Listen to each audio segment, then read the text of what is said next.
All right, Dale Koler, welcome to episode 6 of Smiling and Grinding. I wanted to make you feel right at home, so we have our friend Bob Fisher here in the background with us. Wow, that's a I throwback. thought you might want him along for the ride with us for the next half hour or so. Yeah, that definitely caught me off guard, but I can get used to it back there. Good. There you go. There you go. So first of all, let's start with some information from you. What's your company right now? Yeah, so Dale Koler, I own and operate Fall Creek Homes out of Fort Wayne, Indiana. We are a custom home builder. And just a little bit of contact information for our company. So our website is homesbyfallcreek.com.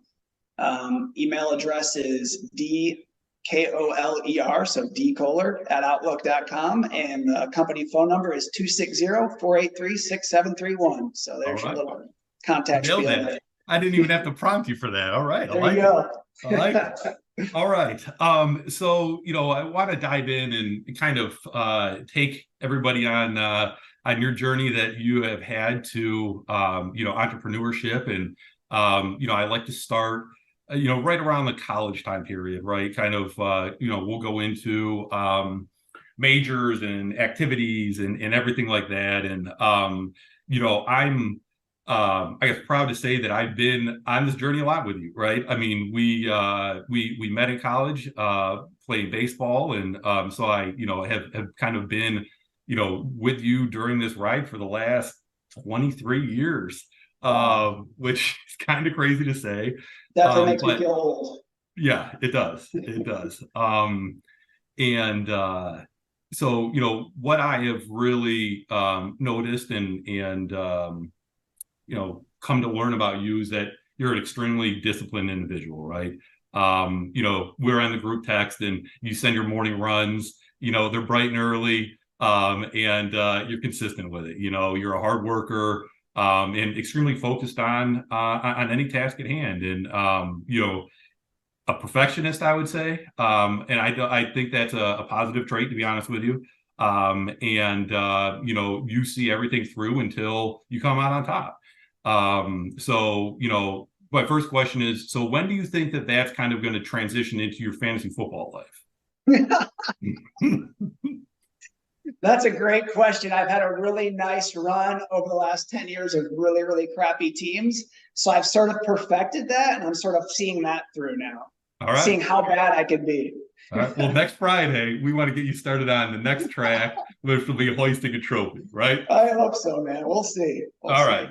So at BW, so let's kind of, go ahead and walk everybody through, what BW was for you, your major, and activities, baseball, everything that kind of, you participated in and it kind of guided you and informed you, through those 5 years.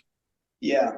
So I think coming out of high school, in terms of what I wanted to do at the college level, it was actually very simple, because I knew I was good with numbers and I knew I enjoyed baseball. So that sort of, I guess, triggered what my major would be. I don't feel like there was a lot of amazing guidance from high school guidance counselors or even at BW in terms of pushing me or steering me in a particular direction.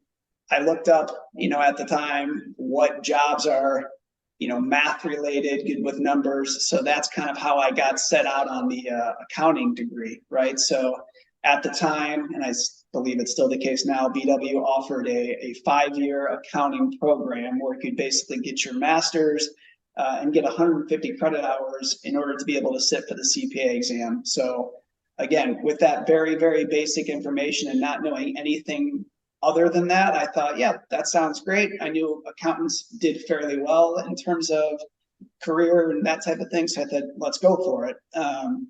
Also, at that same time, I was being recruited by the lovely man in the picture back there, to play baseball for Baldwin Wallace. And to be completely honest with you, my senior year was pretty much, and a little bit my junior year, I guess, were the only year and a half where I kind of showed anything where I would actually be recruited by somebody and actually play at the college level.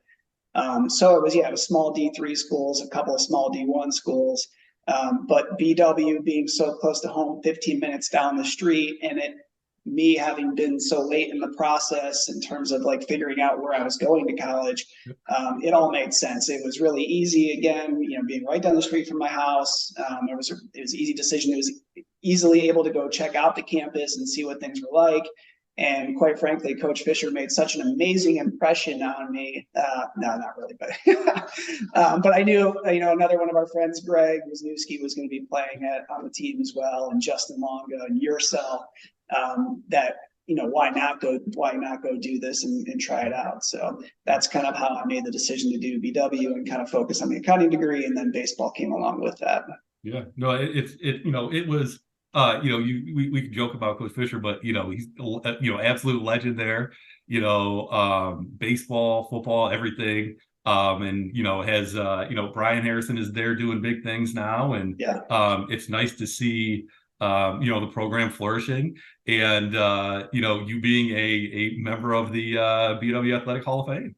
Yeah, appreciate that. Yeah, it was awesome recognition to be a part of that, and it's something I'll never forget. Honestly, was incredibly nervous to get up there in front of all of my peers and give a speech for the induction. Yeah. Not something I'm very fond of, but made it through that and kept my memorable things from that night. And yeah, very excited to have been a part of that.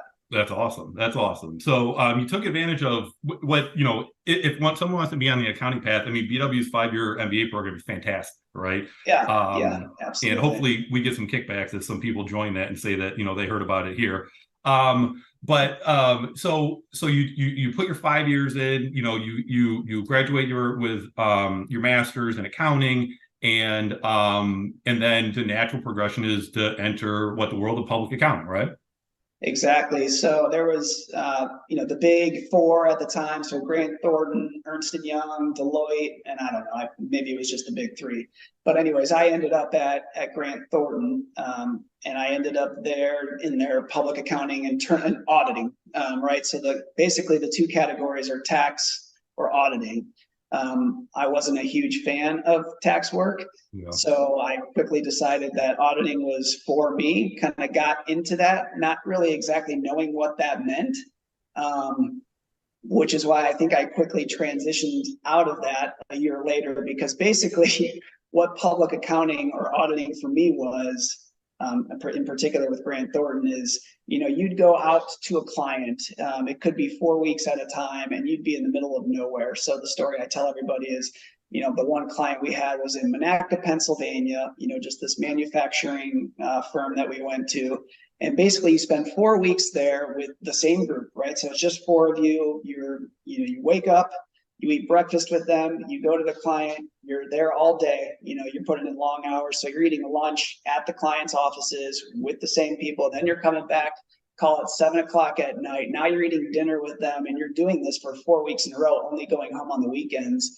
And I guess I'm not somebody that likes to just stay put in a position that's not all that exciting to me. So I lasted a year, which I thought was pretty decent, but yeah, quickly transitioned out of that into something else. I mean, that sort of atmosphere in your, early to mid 20s is kind of brutal, right? It's kind of the last thing anybody's looking for. Yeah, absolutely. I mean, you think, travel, that's pretty cool. You get to travel for work, but when you're talking about Monaca, Pennsylvania in the middle of winter, like, no, that's not travel. So is that a flight? Is that a drive? Like it was a drive. It was a drive. I can't remember how far that was, but yeah, just honestly, that was like the icing on the cake for me as to public accounting. I mean, think about what your job is too.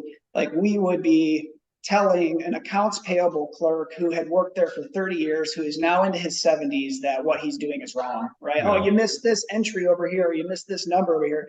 And that guy's looking at you like, who is this kid? Yeah. Freshly out of college, going to tell me how to do my job. So yeah, that didn't last too long for me. Yeah. Yep. So then you transitioned, right? I mean, naturally that wasn't the most exciting job in the world. And you started working downtown at Forest City, which sounds much more, much more fun and much more, 20-ish than Monaca, Pennsylvania. Sure. So yeah, Forest City, large real estate developer throughout the U.S. So pretty cool company to be working for. They had a great track record in downtown Cleveland. Working out of downtown Cleveland was, already I was doing part of that with Grant Thornton too. Yep. So yeah, that seemed like a natural transition. And the job was financial reporting, kind of like internal reporting and analysis. Um, so I hate to feel like I jumped jobs a bunch of times, but like with that job in particular, I was kind of stuck with a tough boss. Let's put it that way. I don't mean to bash anybody or kind of go that route, but it was somebody who was an older individual. So let's call it 30s, 40s, still living at home with mom and dad, who had no interest in doing anything outside of work other than basically putting in work hours. So it was a lot of the same thing. The hours were absolutely crazy, where we'd be eating dinner at our desks fairly often. So I liked the work. I liked the numbers. I liked reporting.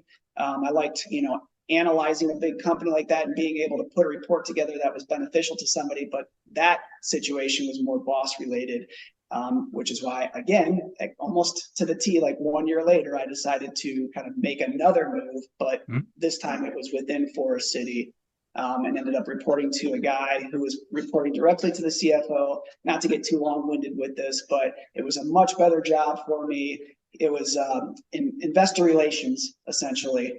And again, great boss. The visibility up to upper management was amazing. So made that move, and that's where I kind of settled in for a while. Yeah. And then, no pun intended, but then came the big curveball, right?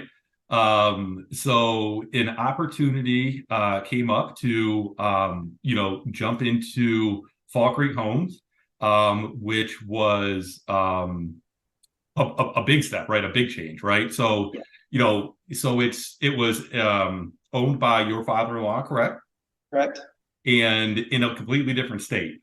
Sure. So, when you guys start talking about this, I'm sure that there was some excitement, right? Everything new is exciting. But then there was also, I'm sure, some anxiety, right? New, moving, you've been in Brunswick and in Berea and in Cleveland for your whole life. And kind of moving to a place that, you have your in-laws and that side of the family. So that's a good, good to get grounded. Sure. But it was exciting, but what were kind of the thought process around that? It was moving from one industry to the other, right? You hadn't been involved in it, and also moving geographically at the same time. So kind of how were those, how was the time, while you were, you and Lindsay were kind of discussing what the next move was?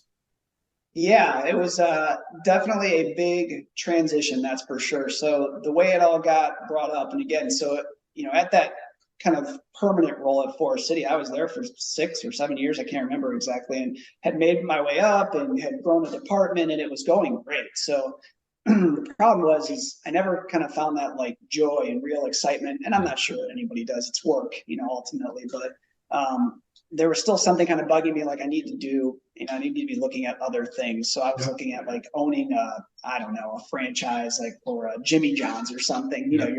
You have no idea what that means at the time, but like, oh, I want to be kind of entrepreneurial with this. So anyways, we were on vacation with Lindsay's dad, my father-in-law, who owned Fall Creek. And at the time, he was talking about sort of retiring and kind of just letting the business fizzle out, and basically kind of made a joke like, unless anybody's interested in taking this over. And at the time, my brother-in-law, Josh, and I kind of looked at each other. We're like, that's actually kind of interesting. I mean, granted, we were sitting on a dock overlooking the ocean, having a couple of drinks, and thought, oh, this sounds like a cool idea. Yeah. Right. So from there, it kind of just, the rest of the vacation kind of led to picking his brain in terms of what that all meant and figuring out if we really could do it. Obviously not knowing everything that comes along with it, but having an honest conversation with him as to what that would take. And, fast forward, that conversation is what triggered us making this big transition. And at the time, it was going to be myself coming over with my brother-in-law. So both of us uprooting our families, me from Ohio and him from Indianapolis, and moving to Fort Wayne to essentially take over the family business. But I think one of the most appealing and settling things to me was the way Barry, my father-in-law, talked about his relationship with the subcontractors and the vendors and how a lot of them had been with him for a long period of time. That was a big selling point to me, because it's not so much about me individually as it is about what sort of team am I stepping into to ultimately try to take over, and what kind of personalities are they, and how will they, receive me coming in. And just knowing that he had those relationships for a long period of time gave me a lot of peace. I'm not sure Lindsay had the same peace with it. Again, it was a big change. At this time, my son was 6 months, which means like my daughter was like 3. So yeah, it was a big move. And we ended up having a tough stage to make a big move like that too. Yes. Yeah, it was. I think another thing that helped was I was able to keep my job at Forest City for a period of time, sort of doing some consulting work for them. So I was able to keep some income coming in, which is nice. But yeah, there was definitely a lot of risk involved and a lot of angst. But yeah, ultimately it was a very good thing for us. Yeah, good. And obviously it's worked out well. And it all started with, having a few drinks on the dock on vacation and just kind of throwing out ideas. So it's things can happen anywhere. Everybody that's listening, keep your eyes and ears open at all time, and you could have fantastic opportunities presented when you least suspect it. So so now with Fall Creek, so both you and Josh are are leading the company, right? So so Josh went a different direction. He actually never stepped into the company, and that's a whole other podcast. But... Okay, all right. I'll have to extend my my membership to Zoom, and so that we can do an hour and a half next time. Exactly. Yeah. So is there co-ownership involved or no co-ownership involved? No, at this point. So as of 2.5 years ago, Barry is completely out, my father-in-law. He is, okay. So of course he's still around and a huge help to me if big issues come up that I have not yet come across. But no, I'm the 100% owner of Fall Creek. Well, that completely eliminates a whole line of questions that I had. So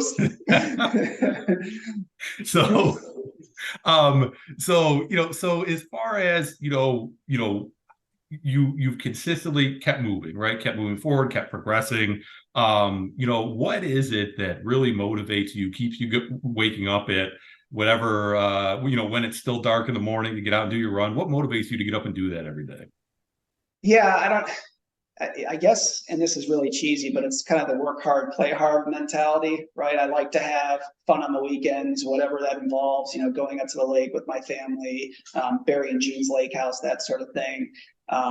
I like to be able to know that I've put in a solid week's work to where I can completely enjoy myself on a Saturday, Sunday type of deal, and not be stressing over, am I doing enough to provide for my family? Are we going to have this? Are we going to have that? Stability.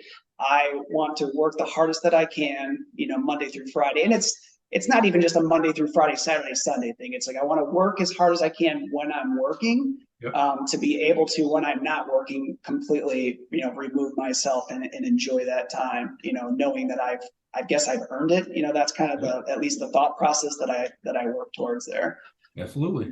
And then, like, next ventures, like, what do you got going on? Are you guys going to expand? You guys going to go into, additional parts of Indiana, move into Ohio? Like, are you thinking about doing anything? I know that, from, the pictures this morning on the text chain that you may be branching off into farming, driving that tractor around. But really, I mean, do you have anything that's kind of, you've been kind of poking around a little bit, or anything that, you have on the horizon, that's interesting, or next ventures, or, you want to go kind of status quo for a while? And, I know it's a very, volatile housing market, been tough to navigate, with some things right now, but, what do you have, if anything, that you have your eyes set on for next? Sure.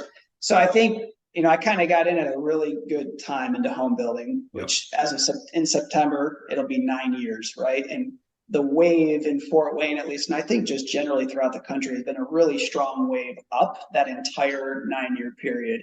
Now, I'm an accountant by trade, right? So I know, and I'm conservative, so I know that things are eventually going to dip back down. That's like any business cycle with its peaks and troughs. And interest rates are higher, way higher now than they were a year and a half ago, right? When they were 3.5%, now they're closer to what, 7%. Yep. So something's bound to happen in terms of demand and supply and all that fun stuff. So my mind, I still want to stay industry related, whether that becomes doing more rentals or townhomes, or even getting a little bit more kind of off in doing like storage units. That's definitely something we've considered. The hard part right now with rentals is, I would probably, build a townhome, for instance, and then I would rent that out. Right now, though, and again, over the last 9 years, we build townhomes as well as single family homes, but every time we build them, they sell before I even have a chance to rent it out, which is a great problem to have. But, to me, it's not like, well, no, I'm going to hold on to it and rent it out versus actually getting the cash flow in right away and selling it and being able to continue to invest in the business, right? So that's been the mindset for the last 9 years. But I do think that ability or desire to rent out or do a storage unit, something different than just single family housing, is going to play out to be way more important than it was the last 9 years, just because the dynamics are shifting. I thought COVID would have that impact because the pricing of everything shot up and the supply got crazy in terms of logistics. Windows used to take 4 weeks to get, then they were 4 months, and cabinets and garage doors were the same way. So I thought that would really kill the housing market. But the truth is, it just made the demand even that more higher, which, led to obviously higher pricing and some decent margins as well that come alongside that. So that was kind of the wave that we've been riding the last, I guess, 3 years now, is sort of that outfall. And really right now with housing, I mean, there is such a low inventory of existing homes that, and with rates being what they are, and the competitive market of, when a house does go on the market, anybody that's looking to purchase, houses go on the market on Thursday evening, and there's maybe a couple showings and maybe an open house, but realtors are looking at offers all day on Sundays with their clients, and it's sold on Sunday, and typically for 20% over what asking is. And if people are in their homes right now with 3% rates that they got in 2020, and they know that in some situations that if some people that were typically looking to downsize, they downsize, but they're not going to be saving any money just because of the way that home prices and interest rates are. And I know that in my profession, I talk with realtors on a daily basis, and a lot of them, they are wanting to only go for listings sometimes, because if you have a buyer and you have to show them 15, 20 properties and put in 8 to 10 offers on different houses, it's very time consuming. But what I'm hearing from realtors a lot is they point them to new construction now. You get exactly what you want. There's no hidden, that there was a basement issue or anything like that. As long as that wave keeps going, man, you're going to be selling those townhouses before they're even built. I mean, it's a good problem to have, but you persevered that COVID storm well with lumber and everything like that. And, like you said, with the housing industry, it's peaks and valleys, it's up and down, it's probably the most cyclical business out there. So to be able to, how many years did you say you're at now? 9? 9 years, yeah. 9 years. So you're at 9 years now. So that's just kind of a testament to keeping steadfast with everything, and keeping your accounting hat on and being conservative, right? It's what you got to do, and it will allow you to, at some point, if you feel that itch, kind of take a big jump at something. So it's great. It's fantastic, and that's why I wanted to have you on today. So I appreciate you coming on, kind of sharing your story with everybody. Good luck out there in Fort Wayne, and head down to Walgreens or whatever you need to do and pick up that fantasy magazine, and we got to get that action next Friday. Oh man, I might need to cheat off of you or something. It's like, I'm taking a test next to somebody. I need to look at your answers because I've got nothing. I wouldn't look at mine right now. I wouldn't look at mine right now. I think I'm in like a 3-year playoff drought. I'm kind of hanging on to like 3 championships in a row that were like 2 decades ago. I think LaDainian Tomlinson was my guy at that point, so I'm completely irrelevant at this point, kind of like the Browns. Oh Um, man. but Yeah. Colt, I appreciate it, man. I hope the family's doing well, and I appreciate you coming on.